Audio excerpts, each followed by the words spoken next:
Welcome to another podcast of Unfiltered Gupshup. Welcome all of you. I'm so glad that we are often meeting and a lot of people behind I wanted to thank, such as my family, the Supreme Power and AB Photos. So much thankful to them. So Unfiltered Gupshup is a raw, candid conversation with the guest and the laughter of the life lessons. We all keep it candid, casual and completely unfiltered. Thank you very much. And today's our guest is Mona Singh. I'm glad you agreed for the podcast today. So I wanted to introduce Mona Singh first. So everybody knows, but still I would like to give a small introduction. Mona Singh is a technologist with experience in thinking about technology solutions for people she has 130 patents. Mona loves to see her inventions make the lives of people better. Currently, Mona serves as an expert witness on technology lawsuits. Thank you, Mona, for joining today's podcast, and I would like you to introduce yourself more. Hi, as you said, I'm Mona Singh. I'm a long-term resident of Wake County, especially Cary, North Carolina, and I've been working in technology companies for these 30 years, some in the local area and some I worked remotely in Boston, Delaware and even San Jose, California. Mostly I worked on research, thinking ahead, building technology products that are groundbreaking. So that's where the innovations come from. But I've also worked on products that are everyday products like e-commerce and CRM and all of those things. So I'm very much a Cary, North Carolina person. Okay, nice. So I wanted to ask you so many questions. One of them is, what exactly is patent and how it is different from the copyright and trademark mark, and how it takes care of the common people can take care of their own inventions? Yeah, that's a good point, good question. A patent is essentially a way of protecting your idea by it doesn't allow you to do something, but it keeps others from doing the same thing. So that's one thing that's important to know, that if you're building a product, you may or may not patent the novel parts of it, but if you are worried about others doing the same thing and you want to keep them out of the market, that's when you patent your invention. And when we talk about patents in general, we're talking about utility patents, which are patents that have a use essentially. A copyright is like a poem or something like that. You are copywriting sort of the words or the strung together words. And trademarks are usually, like Nike would trademark their logo with whatever the tagline is. That's what a trademark is, so nobody else would do it, or there aren't fakes. That's what you're trying to avoid with them. So the three things have very different purpose, each of them, and all of them are important. So how does it benefit the common man, like individuals, those who want to do? Yeah. So if you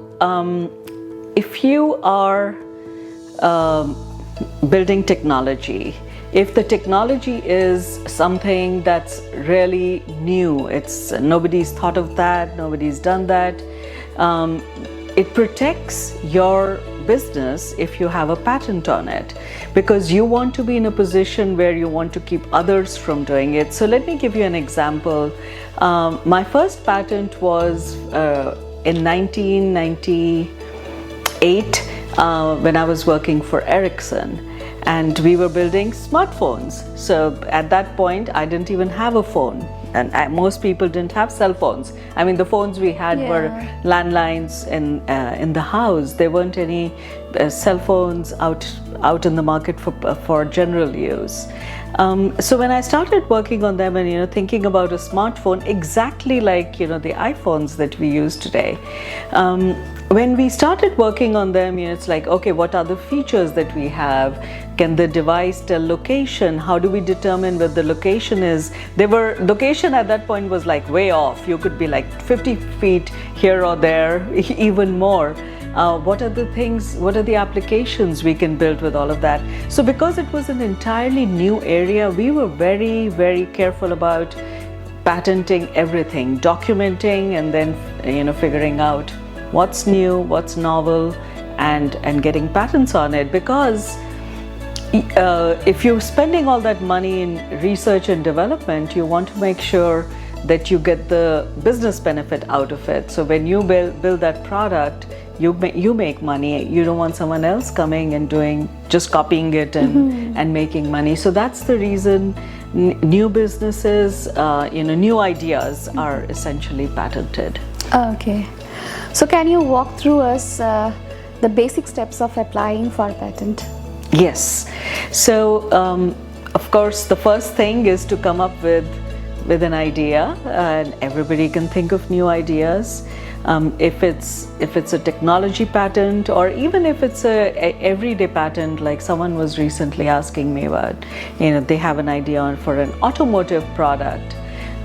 Whatever it is, the first thing that we do and everybody should do is do a patent search, a patentability search. So, the first thing you would do is do a Google search, try to figure out if anybody, you'll find similar things. I mean, so a lot of times people think something is a new idea, but in reality, when they go to search, they'll find lots and lots of products, things, papers, journal papers about that particular thing. But no, not to be disheartened, it happens all the time. What you do is then you take all of that input and think about, okay, so what next? How could I improve it? How would it work for the user? What are the various other Yes, so you keep thinking. So it's, the search, so don't ever be disheartened, it should be happy that you find things yourself, because you're not wasting money. You can improve what your idea is.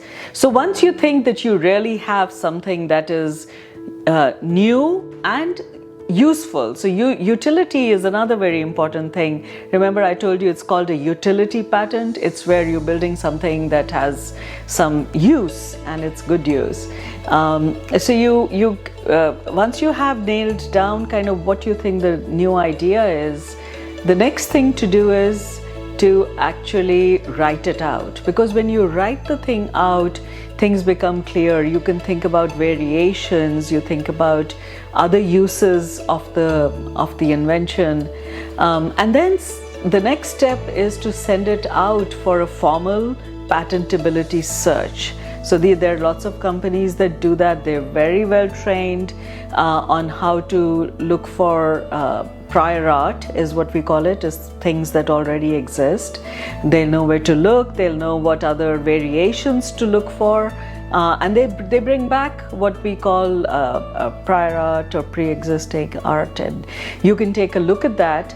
And then the next thing would be to go back after the search and refine the idea, so that to make it more novel, more detailed, and write out how it will actually work. Because an abstract idea cannot be patented. So I can have an idea of flying to the moon, but I can't patent it, because you need to show how it will be reduced to practice, which means how will it be developed, right? How do you make it work? So you write all of that out after the main idea came back as being novel. You add the details, add variations, add sort of the diagrams. Figures are very important for patents.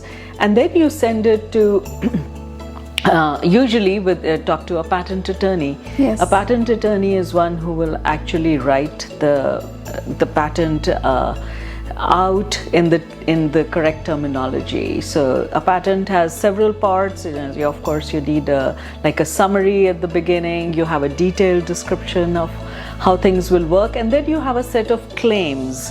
So really what you're getting in the patent is what's in the claim. So they have to be crafted very, very carefully. Every word has to be very carefully selected. So you talk to a patent attorney, and they'll write it out for you, and you go from there. It's a long process. It's a very long process to actually go from an idea to an issued patent. So once you have it written up, you submit it to the USPTO. It's not cheap either. It takes quite a bit of money to file a patent, especially if you're working with a big company. As individuals, you get a little bit of a break, but it's still expensive. So you put it in the queue. After 18 months, it's actually published on their website. And then you start getting office actions. So an office action is when someone at the USPTO actually picks up your application and starts evaluating it. The first thing that you get back oftentimes is a rejection. Actually, 90% of the time is a rejection, because what their job is to find all, they'll flaws, find all the faults. They'll find prior art. So they'll find, they'll say, okay, you had this claim. The first thing was done in this patent. The second thing is done by this thing, and someone else did the third thing. So you're just putting it all together. It's not novel. They'll come back and say it's abstract. Business processes, of course, cannot be patented. So you get a rejection back, and then you have to respond back. You tweak. What you do during that process is you tweak the claims to make sure that you can get what you want in the set of claims. So that process goes on. It may happen 2 times, 3 times. Then you get a final rejection, and the patent might go to an appeals process.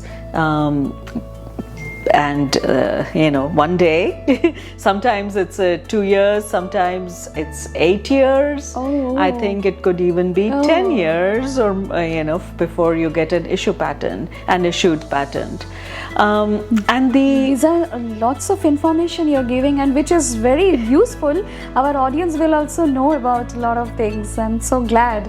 What are the common mistakes inventors make while trying to do this kind of patents? Yeah, so the mistakes people make are two different, there's differences in who gets patents. So I, as an individual, can go and file a patent, and then if I'm working for an organization, a lot of big companies spend a lot of energy and effort into getting patents.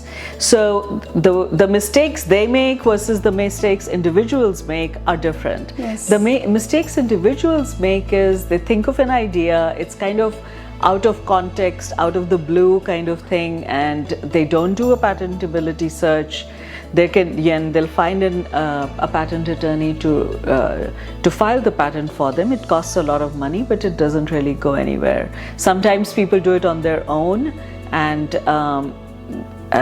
file the patent, write the patent, file it on their own, and then they get stuck in the office actions, and things don't go very well. I've seen a whole lot of that. So people make a mistake of not really, it's very difficult to be critical of your own work. So to be critical of your own idea, it's like your baby. So people they own it, it's perfect. Yes. So they make the mistake of not refining their idea to make sure that it's really patentable. The mistake the big people at big companies sometimes make, and I've made those when I was there, is writing the disclosure, but not really thinking about sort of the downstream business value. So thinking about variations that could exist, like technologies change, but the core idea can be used with those technologies as well. So the breadth is often not captured with those. So that's one thing that I think can be improved, is getting. That means everything has very fine lines also, including the broader lines. There are lots of fine lines too. And it's very important to include them, because as the office actions go on, those are the things that become really important. So you may not get a very broad patent, but you might get a narrow patent that's beneficial to you or the company. So those are kind of the mistakes they make, not getting a patentability search or not believing in the search. So how long does a patent last, and what happens if it expires? Like, you have to do renewal and renewal? Yeah, so a patent lasts 20 years. But as I said, sometimes it can take a long time to get the patent issued. Okay. So in that case, if it issues kind of late, they'll adjust the time. So it's 20 years from filing, but if it takes 7 years to get it, they'll adjust the timing and give you longer, so that you get the benefit of those 20 years. And once it expires, it expires. But one thing that is very common in industry is to file for continuations in part, and there are a continuation, so you rewrite it, you can find other aspects of the idea and get those issued.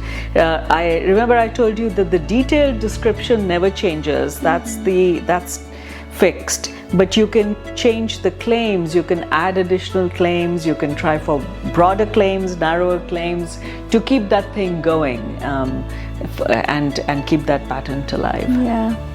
So how do international patents work, and is there a global patent system? So there is PCT, which is kind of a global patent system, but so you can file a lot of the patents actually, even for when we do in the US, are first filed with PCT, which is the international, it's the treaty. And those are filed there. But what happens is that every country, and there's 180 countries that are a part of that, what it gives you is a priority date essentially, and they do a patentability search. It's all about the date. It's who filed first. In the US, it's first to file. So you get that date, but then you have to follow up with every individual country and get till you narrow down on the claims. So there isn't like one international patent that you can get. Yeah. So we can like patent a idea, or it has to be a working prototype?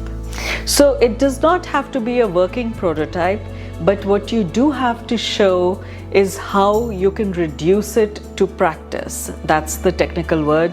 So if I say, hey, I'm going to build an invisibility cloak or something, you have to be able to show in the patent how exactly you will do it, what are the components, and provide evidence that it kind of works. So it has to be a plausible solution kind of detailed out. Sometimes people write pseudocode, sometimes they include prototypes, but it's not a necessity. Just someone who's reading the patent, a person of, as they call it, ordinary skill in the art, which means if you're writing a software patent, then someone who's a software engineer should be able to look at your patent and reduce it to practice, which means should be able to implement it. That's a requirement. Okay. So how expensive it is? It is expensive. So just filing is expensive. So if you are an individual and you want to do everything on your own, you can do it for a few $1,000s. But if you're using attorneys, patent attorneys, then just the filing, in addition to the $3,000 or so in fees, you'll have to pay $10,000 to $16,000 to the patent attorney to file it. And then that's not the end, because then the office actions come back. You have to respond to them. That's where a lot of the work also lies, because you have to fine tune. You have to actually sometimes argue with the with the USPTO about why you are right. There's also a negotiation kind of process till you get to the final claims, and there's 2 to 3 iterations. If you have to appeal, that costs money. Every time you file an office action, you have to pay money every time, and then you have to keep it. You have maintenance fees, so it could go up to $100,000 for a patent over their lifetime, but at least 20, 25, 30 is what you should kind of anticipate. That's why most individuals don't file their own patents. It's expensive. Yeah. So what is the difference between utility patents, design patents, and plant patents? Yeah, so utility patents are the patents we've generally been talking about. It's like how do we build something which has a use. A design patent is only patenting the look of a thing. So it's if you think about the iPhone, the fact that you have 3 cameras and the cameras are circular and they're in this corner and there's an edge around them so they don't break, that would be a design patent just for the looks of it. A plant patent is when you're actually thinking, the plant patent is actually about creating new kinds of plants. So whether it's whatever it would take to create something that doesn't already exist. So anything that currently exists in nature is not patentable, but if you're creating a new kind of a plant, then you can patent it. Okay. So how do companies protect their innovations, inventions, without revealing too much into the patent? How they can? Yeah, it's always a tricky thing. So it's a trade-off between how much you want to divulge, because once you file a patent, after 18 months it's published on the website, anybody can go read it, and someone could build that same thing. So if Coca-Cola never ever patented their formula, and even some search companies do not patent anything because they don't want to tell others how their algorithms work. So if you really don't want anyone to know, you don't patent it. If you patent it because you want to keep doing what you're doing and you want to prevent others from doing it in that way, so it's a trade-off, whether you want to patent or not. Okay.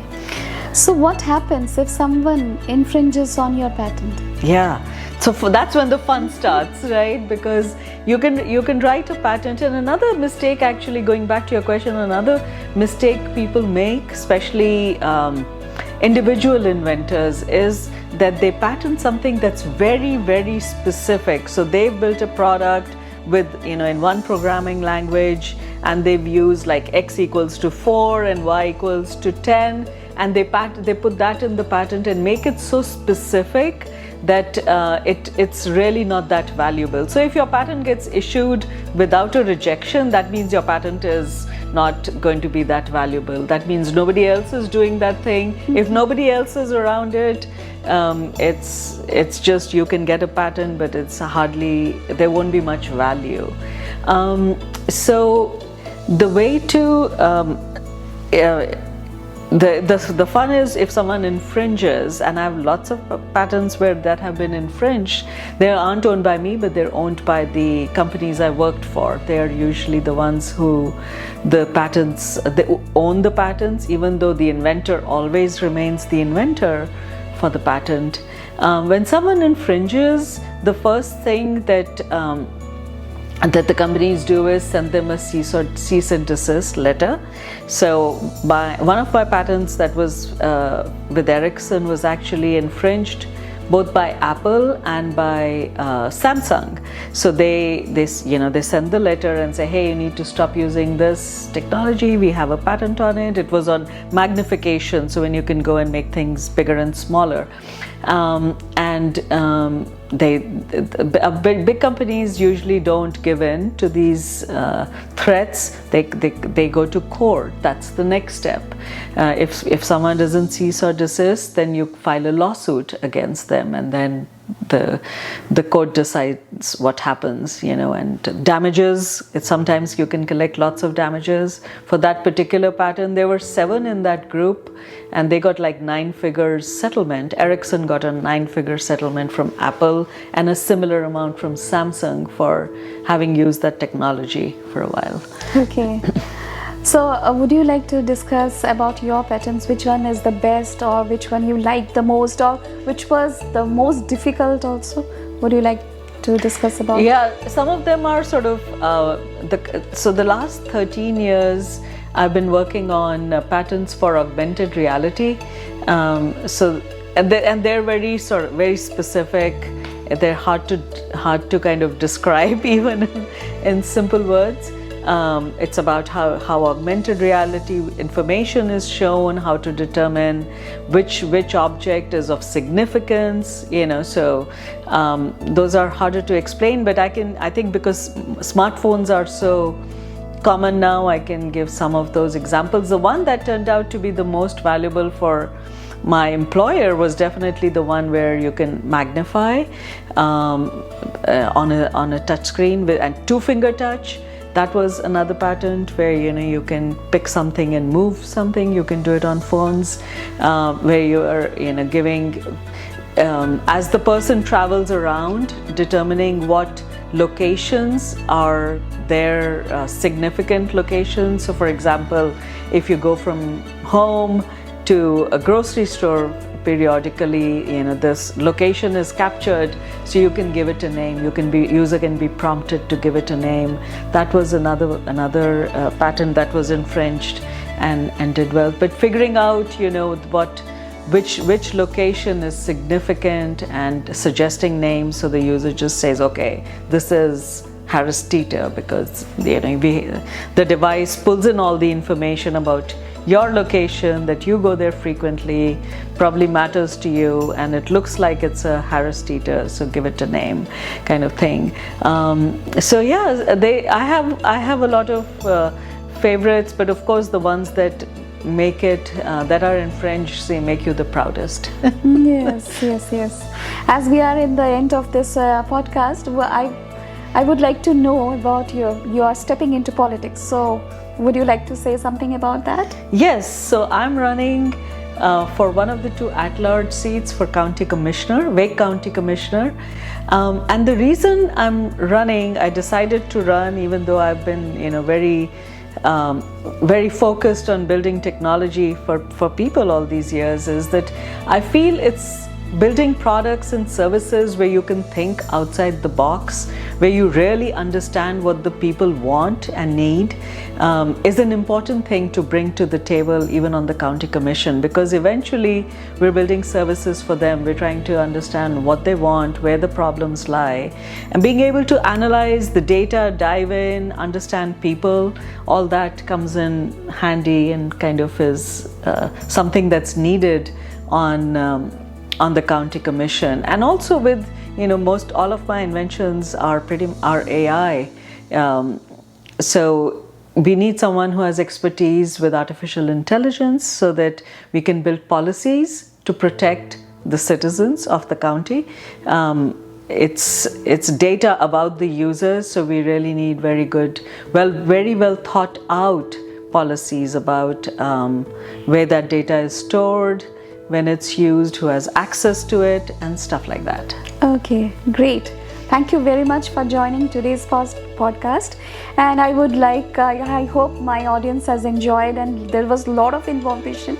I was just mesmerized and listening to you. I had no clue about the process of doing all these things. Thank you very much for joining this podcast. And please like, comment, subscribe. Subscription is more important. So thank you very much. Thank you so much.